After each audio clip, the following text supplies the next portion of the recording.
Film Sports Talk worldwide with some news from the world of boxing. So y'all know what time it is. You ain't in a rush to get concussed. Now Cinco de Mayo, right? May 5th, right? It's supposed to be something else. Now it's done messed around. It's gonna be the Haye Day. David Haye versus Tony Bellew, guys. Heavyweights about to go at it in England. It's a huge thing. But I think boxing fans should check this out. It's the rematch for that first fight with David Haye coming back, rupturing his Achilles after in round 6 and was trying to fight to about round 10 or 11. I think it was round 11. Have to throw in the towel. He can't really even stand on that foot. So they had to get the rematch. Then he got hurt again. It had to be, postponed. Now it's finally going down. That's the biggest fight of that night, right? Because the other one is Golovkin versus Vanis Matarosen. So, we can focus on David Haye versus Bellew. And these guys here, let me tell you that it's going to be a good fight because, David Haye has got that newfound respect for Tony Bellew. And Tony Bellew was putting it in his face about all the stuff he said before that fight because he was being disregarded.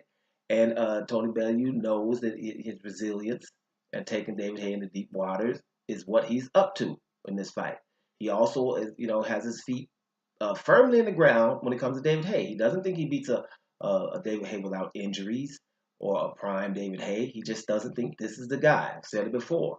So when he knows he has to be careful. He thinks David Haye can knock him out if he catches him. But he just says he's not going to, and he's going to take him to deep waters.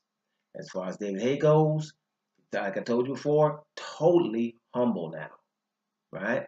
Not saying much, right? Knows the significance of this fight, and he seemed to have had to go back to that drawing board. And I don't think he's going to be wasting punches. And that was something that, because he came in heavy thinking he's just going to knock this guy out, he was missing a lot.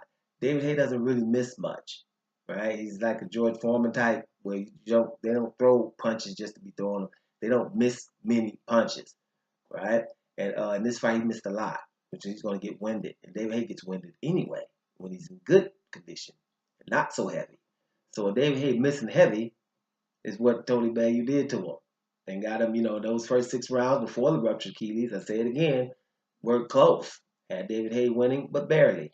Right? And that's not what David Haye was planning on. He wasn't planning on barely beating Tony Bellew. He thought he was going to run through him.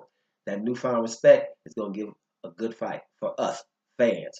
Enjoy it. May the 5th has some new significance, right? And I'm kind of glad, right? Because we ain't got no time to be paying attention to something that shouldn't have been the biggest anyway. But now we even know why when it comes to that fight. Canelo doped, right? No doubt about it.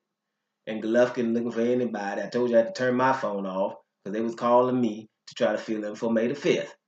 Right? So now they fight Matt Rosen, guy that comes forward and smaller. So, I don't even know if I'm going to try to watch that live. I'm probably find something to do. Probably tell the lady, hey, you remember that dinner we were supposed to go to last week? We could do it right then. Go to dinner because I watched that later, another time.